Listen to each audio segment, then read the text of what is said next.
పరమానందయ్య శిష్యులు. తీరిక వేళ పిల్లలు పెద్దలు విని ఆనందించండి. వీడియోని లైక్ చేయండి, సబ్స్క్రైబ్ చేయండి, షేర్ చేయండి. ఏ యుగంలోనైనా ఎక్కడైనా గురు శిష్యులకు ఉండే ప్రాముఖ్యత చాలా ప్రత్యేకమైనది.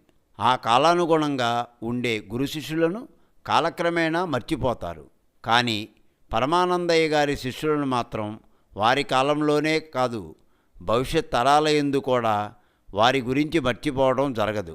సాధారణంగా ఎవరైనా వాస్తవానికి భిన్నంగా ప్రవర్తించిన ఎడల ఏమిట్రా నువ్వు పరమానందయ్య శిష్యుడిలా ఉన్నావు అనడం పరిపాటి. అంతేకాదు, అంతటి ప్రాచుర్యాన్ని పొందినవారు పరమానందయ్య గారి శిష్యులు. ఇప్పుడు మనం వారి గురించి, వారి పనుల గురించి చెప్పుకుందాము. పరమానందయ్య గారి శిష్యులు 10 మంది మరియు గురువుగారితో కలిపి 11 మంది. అయితే వారు చేసేవి అన్నీ విచిత్రమైన అవకతవక పనులే.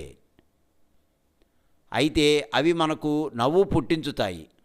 వాళ్ళ మీద, వాళ్ళ చేష్టల మీద కోపం మాత్రం తెప్పించవు. ఈ గురు శిష్యులు ఒక్కచోట ఏ విధంగా తటస్థపడతారో, ఒకరిని మించిన తెలివిగల పని ఒకరు చేయాలనుకునేవాళ్ళు. అంతేకాకుండా శిష్యులు 10 మంది కదా, ఏ పని చేసినా ఆ పని చేసిన ఘనత 10 మందికి దక్కాలనుకునే స్వభావం కలవారు. కలిసి చేయాలన్న నిర్ణయం అందరిదీను. గురు శిష్యుల వివరాలు కొన్ని మనం తెలుసుకుందాము. ఒకసారి పరమానందయ్య గారి కాలిలో ముళ్ళు గుచ్చుకుంది. దాన్ని బయటకు తీయడానికి సూది కావాలి అంది ఆయన భార్య సుందరమ్మ. ఆ సూది కోసం ఇంతమంది ఏమిటి అని ఎవ్వరూ ఇవ్వలేదు. చివరకు పరమానందయ్య గారిని అభిమానించే ఒక రైతు మాత్రం తను ఇస్తానని వాళ్లను తమ ఇంటికి తీసుకువెళ్ళారు. ఆ సూది నాకివ్వు అంటే నాకివ్వు అని వాదన వీరిలో ఎవరికి ఇవ్వాలో రైతు భార్యకు అర్థమవ్వలేదు. అమాయకంగా చూస్తున్నది. అప్పుడు శిష్యులు 10 మంది ఆలోచించారు. రైతు సలహా ప్రకారం వారు వాళ్ళ పెరట్లో తాటి దూలంను తీసుకున్నాడు. ఆ సూది దూలంకు గుచ్చారు. 10 మంది మోసుకు వెళ్ళారు. మరొక పర్యాయం వేరే గ్రామస్తుల కోరిక మీద వాళ్ళ ఊరికి వెళ్లేందుకు అంగీకరించారు. భార్య సమేతంగా ప్రయాణమై ఎడ్లబండిలో వెడుతున్నారు. శిష్యులంతా కలిసి వెనుకనే వస్తున్నారు. ఒరేయ్, బండిలో నుండి వస్తువులు ఏమైనా జారి పడతాయేమో చూడండి అన్నారు గురువుగారు. శిష్యులు చూస్తుండగానే బండిలో నుండి మరచెంబు క్రింద పడింది. అందరూ చూశారు. ఎవరూ తీసి బండిలో వేయలేదు. కొంత దూరం వెళ్ళాక గురువుగారు దాహం వేసి మరచెంబు ఏదని అడిగారు. అదెప్పుడో క్రింద పడింది. దొర్లుకుంటూ వెళ్ళి పక్కనున్న పంటకాలలో పడింది. మీరు చెప్పినట్లు మేం చూసాం. మీరు లోపల పెట్టమనలేదు కదా అని మేము పెట్టలేదు అని అన్నారు. ఓరి వెదవల్లారా, బండిలో నుండి ఏది పడ్డా తిరిగి బండిలో పడివేయాలి అని విసుక్కున్నారు.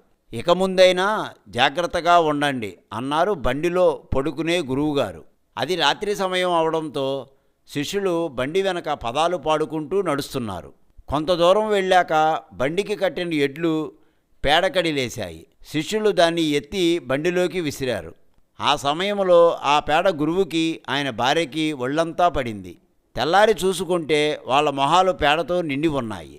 శిష్యులకు తమ గురువుని గుర్రం మీద ఎక్కించాలనే కోరిక కలిగింది. గుర్రాలు ఎక్కడ దొరుకుతాయి అని ప్రశ్నించుకుంటూ నడిచి వెడుతున్నారు.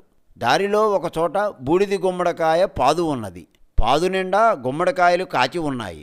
వాటిని అంతవరకు శిష్యులు ఎప్పుడూ చూడలేదు. అదేమిటన్న ఆలోచన వచ్చింది. కనీసం మనకు గుర్రం గుడ్డు దొరికినా దాంతో గుర్రం పిల్లను పుట్టించవచ్చును అనుకున్నారు. అదే మాటలు గుమ్మడి పాదుకి కావలి కాస్తున్న కాపరి ఎదుట అనుకున్నారు. అప్పుడు కావలివాడు ఇలా అనుకున్నాడు. వాళ్ళు ఎంత తెలివి తక్కువ వాళ్ళో వాడు అంచనా వేయలేకపోయాడు. అంతలో ఒకడు గుమ్మడికాయల్ని చూపించి అవేమిటని అన్నాడు. గుర్రపు గుడ్లు అన్నాడు హేళనగా ఆ కుర్రాడు.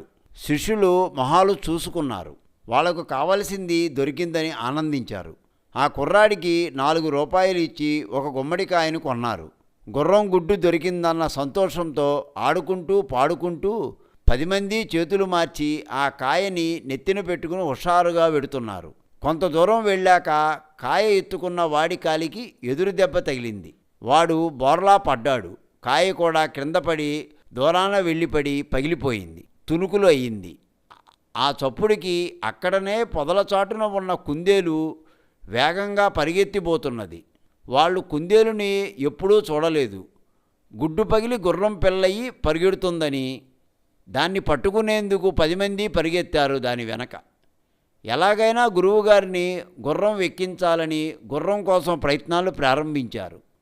ఒక పర్యాయం గురుదంపతులు బండిలోనూ, బండి వెనక శిష్యులు పొరుగురు ప్రయాణం అయి వెడుతున్నారు. చీకటి పడింది.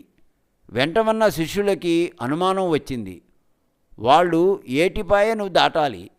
చీకటి పడింది. ఏరు నిద్రపోతున్నప్పుడు ఏరు దాటి వెళ్ళొచ్చని కదా వారి అభిప్రాయం. అది నిద్రపోతున్నదో మెలకువగా ఉందో ఎలా తెలుసుకోవాలని ఆలోచిస్తున్నారు శిష్యులు.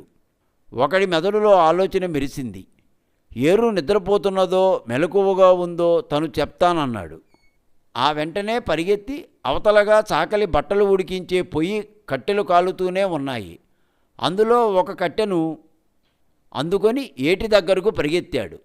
అతని వెనకే మిగతా వాళ్ళు చేతిలో ఉన్న కట్టెను నీటిలో ముంచగా అది చుయ్యి అనే చిన్న శబ్దంతో ఆరిపోయింది. ఆ కట్టెను పరిశీలించాడు. కట్టె చల్లారింది కనుక ఏటిపాయ నిద్రలోనే ఉందనుకున్నారు. అదే మాట గురువుకి చెప్పాడు. కొంతసేపటికి ప్రవాహం సాధారణంగా ఉన్నట్లు అనిపించింది. శిష్యులంతా నది నిద్రలేచిందనుకున్నారు. మరో శిష్యుడు మండుతున్న కట్టెను తెచ్చి నీటిలో ముంచగా మంట కట్టె చల్లారిపోయింది. ఈ తంతును శిష్యులు చెప్పింది నమ్ముతున్న గురువు ఎంత మేధావి! ఏది నిజమో ఏది అబద్ధమో అంతకాలంగా శిష్యులతో సంబంధాలు ఉండి తెలుసుకోలేకపోయాడో, లేక శిష్యులని మించిన గురువేమో అనిపిస్తుంది అప్పుడప్పుడు. మరో విషయం తెలుసునా? గురు శిష్యులు గురువు భార్య సుందరమ్మ ఏరు దాటాక గురువుగారు అడిగాడు, ఒరే అంతా వచ్చామా సురక్షితంగా అని. గురువుతో కలిసి 11 మంది. ఎంతసేపు ఎన్నిసార్లు లెక్క పెట్టినా 10 అవుతోంది. దీన్ని బట్టి అందరిలో ఒకరు గల్లంతయ్యారని కంగారు పడుతున్నారు. అనుమానంతో గురువు లెక్కించినా 10 రావడంతో ఒక శిష్యుడు గల్లంతు అయినాడు అనుకుంటున్నారు. కంగారు పడుతున్నారు. ఆ ప్రాంతం అంతా వెతకబోతున్నారు. గురువుగారి భార్యకు అనుమానం వచ్చింది. పేరునా చూస్తే అంతా ఉన్నట్లే అనిపించింది. ఆమె లెక్క పెట్టింది. గురువుతో సహా 11 మంది ఉన్నట్లు అనిపించింది. వెంటనే భర్తతో అందరూ ఉన్నారు కదండి అంది. ఎక్కడే అడిగాడు. గురువు లెక్కపెట్టి 10 మందే అయ్యారుగా అన్నాడు. మిమ్మల్ని మీరు లెక్క పెట్టుకుంటున్నారా అడిగింది. భార్య గుర్తు చేయడంతో అది తమ గురు శిష్యుల పొరపాటని గ్రహించారు. సుందరమ్మ నవ్వుతూ గురువుకి తగిన శిష్యులు, శిష్యులకి తగిన గురువు అని అంది. అందర్నీ బయలుదేరదీసింది. ఇదే విధంగా చెప్పుకుంటూ పోతే గురు శిష్యుల భాగవతం వాళ్ళను గురించిన కథలు ఎన్నో ఉన్నాయి. పరమానందయ్యకు శిష్యుల మీద ఎంత అభిమానం ఉందో ఆయన భార్యకు అంతకంతగా పుత్రాభిమానం ఏర్పడింది. కోపం వచ్చినప్పుడు తిట్టినా మళ్ళీ వాళ్ళు కంట పడకపోయినా లేదా కడుపుకి ఇంత అన్నం తినకపోయినా అంతకు అంత బాధపడే స్వభావం. ఒకనాడు పరమానందయ్యకు కాళ్ళు నొప్పిగా ఉండి శిష్యుల్ని పిలిచి, అబ్బాయి ఒళ్ళంతా నొప్పులుగా ఉంది, కాస్త వత్తండి అని తను వెళ్ళకిలా పడుకున్నాడు. 10 మంది శిష్యులు సుందరమ్మ ఎక్కడికో పంపిన వారిని పంపగా మిగతా వారు గురువుగారి శరీరాన్ని తలా ఒక అవయవాన్ని పంచుకున్నారు. వాళ్ళల్లో వాళ్ళకి పేచీ వచ్చింది. ఎవరి కాలుని వారు ఘనంగా చెప్పుకొని మెచ్చుకోవడం మొదలయ్యింది. ఆ సందర్భంగా ఒకరి అవయవం మీద ఒకరికి కోపం వచ్చి తిట్టడం వరకు జరిగింది. వారి గొడవ ముదిరి, నా కాలుని ఏమన్నా అంటే సహించను, నా చేయిని ఏమన్నా అంటే నేను సహించను అంటూ వారిలో వారు కీచులాడుకొని ఈ విధంగా రెచ్చిపోయారు. ఒకరు గొడ్డలి, మరొకరు కత్తి పట్టుకు వచ్చారు. వచ్చి వారి అవయవాన్ని వారు నరుక్కుపోతాను అని గొడవపడ్డారు. అది చూసి ఆయన భార్య కెవ్వున అరిచింది. గురువు నిద్రలేచారు. ఒరే వెదవల్లారా, మీరు నరకబోయేది నా కాళ్ళను, నా చేతులని అంటూ గబాలన లేచాడు. వాళ్ళ తగాదా గురించి చెప్పారు శిష్యులు. వాళ్ళను ఎలాగో దారికి తెచ్చుకున్నాడు గురువు. ఈ విధంగా జరుగుతోంది. కొంతకాలం అయినాక పరమానందయ్య అంటే తాతల నాటి నుండి వాళ్ళ వంశీయులు తమ గురువులు అవడంతో ఒక రెడ్డిగారి నుండి పిలుపు వచ్చింది. ఆ ఊరికి శిష్యులతో బయలుదేరి వెళ్ళాడు పరమానందయ్య. రెడ్డిగారు కడుపు నొప్పితో విపరీతంగా బాధపడటం వలన గురు శిష్యులు వెళ్ళగానే ఈ సంగతి చెప్పారు. కడుపు నొప్పికి తమ శిష్యులు మంచి మందులు ఇస్తారని చెప్పి రెడ్డిని ఒప్పించి ఆయన కడుపు నొప్పిని తగ్గించమని శిష్యులకు చెప్పాడు. శిష్యులు సొంటి వైద్యం చేయడం ప్రారంభించారు. ఆ వైద్యం ఆయన పట్ల భయంకరంగా సాగడంతో 4వ రోజు సాయంత్రానికి ఆయన చనిపోయారు. అయితే గురు శిష్యుల అదృశ్యమేమంటే ఆ రెడ్డి ఆ గ్రామస్తులు అందరికీ విరోధి అవడం. తమ వలననే చనిపోయాడని గ్రహించిన గురు శిష్యులు పూనుకొని వెంటనే ఆయనకు దహన చర్యలు జరిపారు. వాళ్ళు తిరిగి తమ గ్రామం వెళ్ళిపోయారు. రెడ్డి మరణించేటందుకు 4 నెలల ముందే తన యావదాసిని పరమానందయ్య కుమారునికి వ్రాసి ఇవ్వడంతో ఆ ఆస్తి దక్కించుకొని మఠం నిర్మించుకున్న సమయంలో పరమానందయ్య భార్య సుందరమ్మకు స్వగ్రామంలోని తమ గృహాన్ని, అందులో నిల్వ చేసిన ధాన్యపు బస్తాలని చూసి రావాల్సిందని భర్తకు చెప్పగా ఆయన తమ శిష్యులకు చెప్పాడు. దాంతో శిష్యులు అంతా వెళ్ళి చూస్తే ఇల్లంతా ఎలుకలున్నాయి.